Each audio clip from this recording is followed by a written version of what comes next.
Kesatuan rakyat, kesatuan jiwa, kerajaan perpaduan. Teruskan bersama di dalam channel ini untuk perkembangan-perkembangan isu semasa, isu politik, dan isu-isu hangat di Malaysia pada hari ini. Jangan lupa teruskan bersama di dalam channel ini. Tekan butang like, share, dan subscribe channel ini untuk perkembangan terkini politik di Malaysia.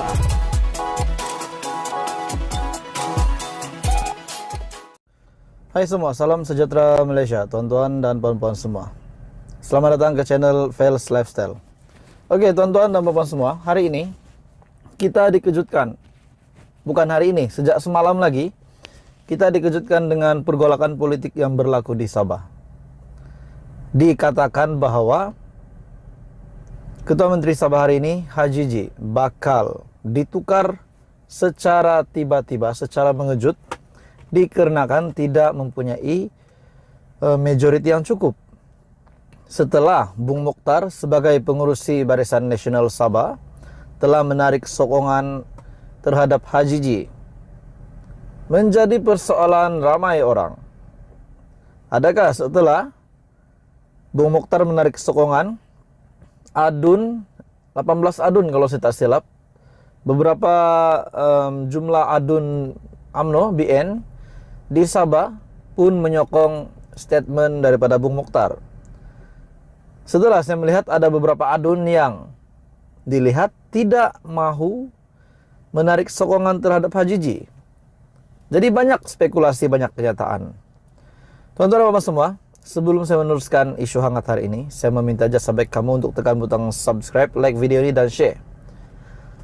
Antara adun yang kononnya menyokong, menggulingkan Haji G, terdapat satu kenyataan daripada Shah Hilmi, di mana beliau adalah antara 5 adun yang tak setuju tindakan Barisan Nasional Sabah.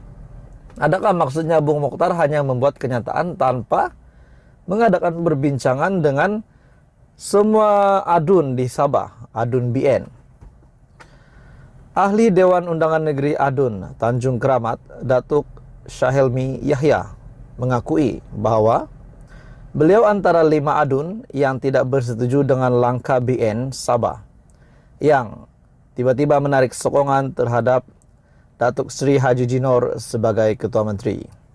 Shah Hilmi yang juga tidak hadir pada pertemuan adun BN Sabah di bangunan UMNO pada malam Jumaat, menjelaskan bahwa ini bukan masanya untuk menukar kerajaan. Saya tidak hadir disebabkan saya tidak menyokong gerakan yang dibuat oleh Datuk Bung dan juga rakan-rakan, kerana saya berpendapat bahwa ini bukan masanya yang sesuai untuk kita tidak stabilkan kerajaan ataupun menukar kerajaan. Betul, rakyat dah pening kepala tukar kerajaan. Baru saja diumumkan kerajaan baru, tiba-tiba Sabah lagi ada pergolakan baru yang panas, yang mengejutkan. Menurutnya, prestasi kerajaan Barisan Nasional dan Gabungan Rakyat Sabah JRS adalah dalam satu prestasi yang agak baik.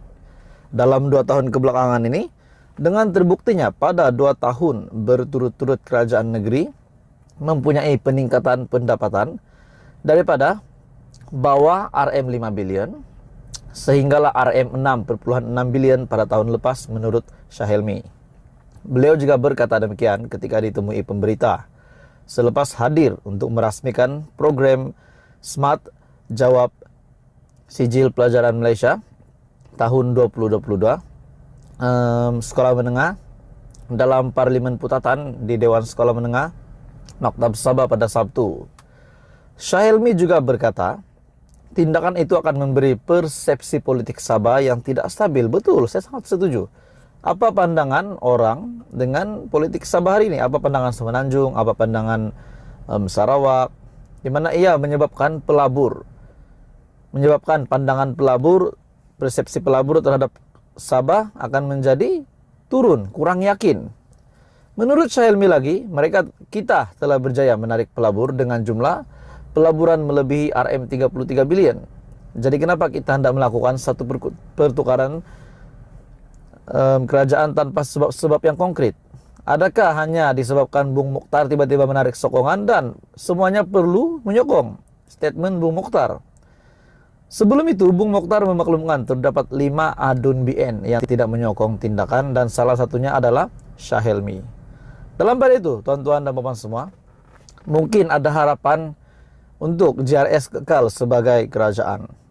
Sekiranya warisan tidak menyokong BN, tetapi terdapat satu spekulasi yang heboh pada hari ini di mana Barisan Nasional ingin menyokong warisan. Sekiranya benar-benar menyokong, sudah pasti warisan kalau tidak silap 19 kursi, BN Sabah 18 kursi. Sekiranya bergabung sudah pasti cukup untuk mendapat majority. Akhirnya, menurut Masidi Manjun, beliau berkata Hajiji, dalam JRS, beliau berkata Hajiji masih layak sebagai Ketua Menteri. JRS akhirnya menepis dakwaan-dakwaan daripada UMNO, terutamanya Bung Mokhtar daripada UMNO Sabah, mengenai kedudukan Datuk Seri Hajiji yang dikatakan tidak mempunyai locus standi, hak di sisi undang-undang untuk terus menjadi Ketua Menteri. Setiausaha Agung JRS, Datuk Masidi Manjun berkata, kelayakan Hajiji untuk menyandang jawatan itu tidak terjejas, memandangkan beliau bersama semua bekas ahli Dewan Undangan Negeri Adun Bersatu adalah ahli langsung JRS. Sebelum ini, Hajiji sudah keluar Bersatu, menyatakan sokongan mereka penuh terhadap JRS. Namun hari ini pula, status Ketua Menteri seperti diselamatkan oleh keahlian Bersatu. Menurutnya, untuk terus menjadi Ketua Menteri selepas keluar daripada Parti Bersatu Malaysia, beliau tidak akan terjejas walaupun beliau sudah keluar daripada Bersatu Malaysia. Majority jumlah adun daripada cukup dan JRS adalah parti politik terbesar dalam Dewan Undangan Negeri Dun Sabah. Oleh itu, tiada merit kepada dakwaan Datuk Seri Bung Mokhtar Radin bahwa Datuk Seri Hajiji Noor tidak mempunyai locus standi untuk menjadi Ketua Menteri Sabah. Kenyataan JRS itu menjawab dakwaan Bung Mokhtar yang juga Ketua UMNO Sabah, berhubung kedudukan Hajiji sebagai Ketua Menteri yang dikatakan tidak lagi sah. Dakwaan itu juga disuarakan Bung Mokhtar pada sidang media keputusan UMNO dan Barisan Nasional Sabah menarik diri daripada kerjasama bersama dengan JRS. Jadi tuan-tuan dan puan-puan semua, apa komen Anda? Adakah Bung Mokhtar hanya membuat kenyataan ini tanpa perbincangan dengan adun yang lain?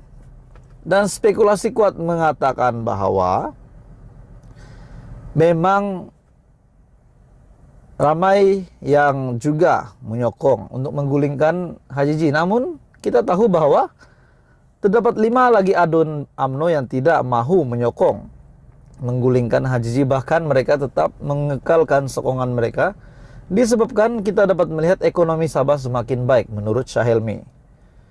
Jadi tuan-tuan dan puan semua, adakah ini menunjukkan apa yang diputuskan statement oleh Bung Mokhtar ini memakan diri beliau sendiri? Siapa yang sebenarnya akan meletakkan jawatan? Siapa yang sebenarnya akan hilang sokongan di sini? Adakah Bung Mokhtar ataupun Hajiji? Tuan-tuan dan puan semua, terus bersama di dalam channel ini untuk perkembangan politik di Malaysia.